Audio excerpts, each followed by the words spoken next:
The day I moved out from my hometown was difficult. I was only 5, and yet we were making a big change. I was so young, so naive, I didn't realize I had moved until it was too late. I begged my mom over and over again to get me out of this crackhead town. I told her I hate Oakland. To me, it was a town of ignorant and stupid people. The first day I was in Oakland, my mother went out to look for work. She saw the opportunity to own a store. I was still upset at the moment. My brothers had still been living in LA, so I felt lonely. We started work on a Friday. My mom made me clean the store and made me stay in the front. Threw tantrums because I didn't want to work, so I would complain, cry, and just sleep in the back room. The days I didn't work, I would stay home with my babysitter. At the time, my mom hadn't bought a house yet, so I stayed with my cousins. I treated them like brothers because we were so close. We would hang out together, have fun, just play at someone else's expense. I finally adjusted to Oakland. Nothing would make me want to leave. My family had moved into Oakland, so I felt like everything I wanted was in Oakland. I now realize that if I hadn't moved, I wouldn't have met all the people I know now. If I had stayed in LA, I would have fallen into gangs just like my brothers did.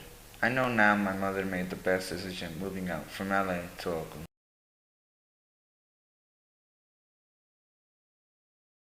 In my family, all the men were strong and were known for what they could do with their strength, how they could use it in sports, how to defend themselves. Both my uncles and my dad were the strongest in my family. My Uncle Ricky once told me a story of how he was approached and told to join a gang. They pointed a gun at his head and told him to join the gang or they would shoot him.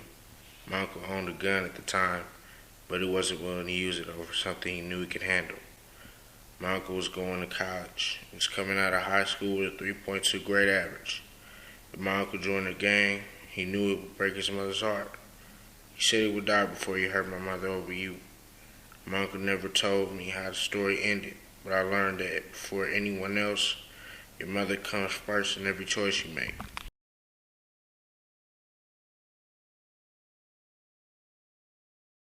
In middle school was nerve-wracking.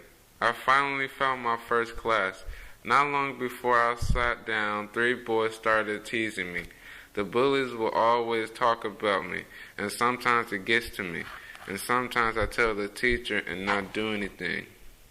I talked to my therapist about what was happening, and she told me that I could just let it go. Now I'm in the 8th grade, and bullies still exist, but now I have confidence in myself, and I know I'm a good person. My advice to kids that's being bullied is nobody knows you better than you. Let the haters hate.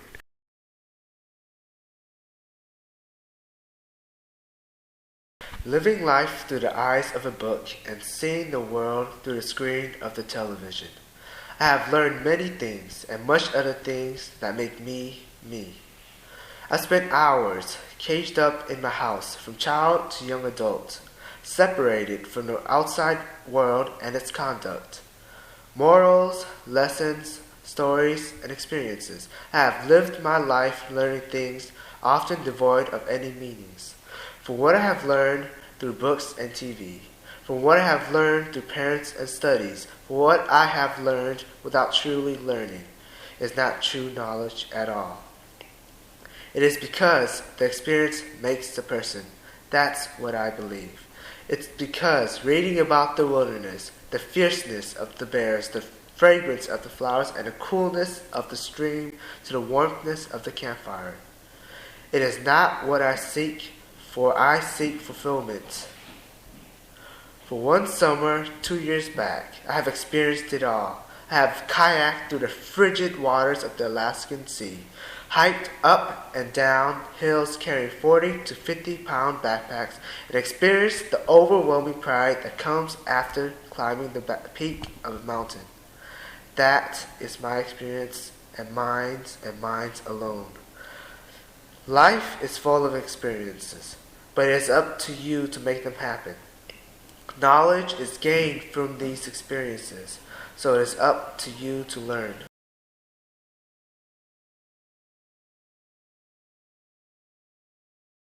My story is going to be about school and popularity.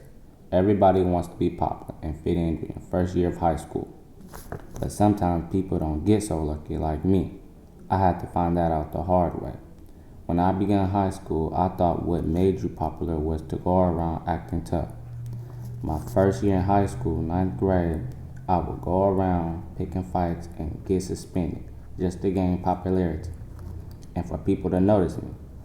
But it wasn't working. So I went to plan B, robbing people at my high school. But when I got caught up, I was taken to juvenile hall, and there I had time to think about my life and what was really important to me. So when I got out, I was like, forget it. I don't want to be popular no more. So I just started being myself.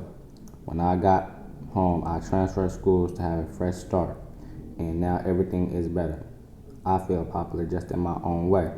I have a group of friends that got my back, and we keep each other out of trouble. So my message to young people who believe you have to be negative to be popular is don't go around causing trouble to get attention, because it gets you the wrong kind of attention. If you want to be popular, do it by being yourself.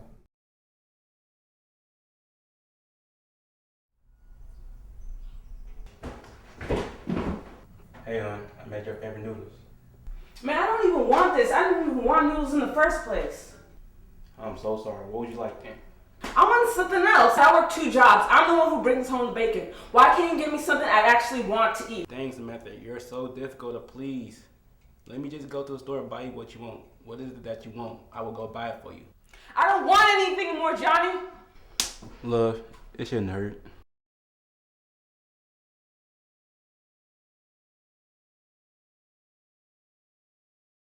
Growing up in Oakland is negative because there are a lot of violence within the community, and a lot of people are dying. For me, I had a lot of negative experiences. Like, for me, I was at school, at the back of the schoolhouse. So for me, we was just standing there, and somebody apparently drive by, boom, and stuck out a gun. They started shooting. Everybody running back inside the school, and that happened a couple of times though. But I was out there once. For me, that was like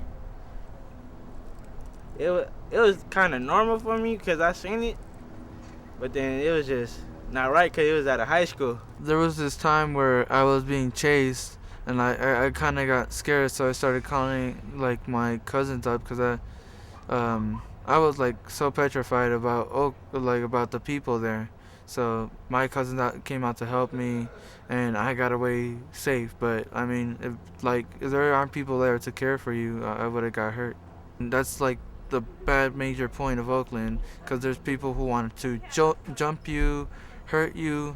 It doesn't even matter why they want to do it. They just want to do it because they're just out to get people.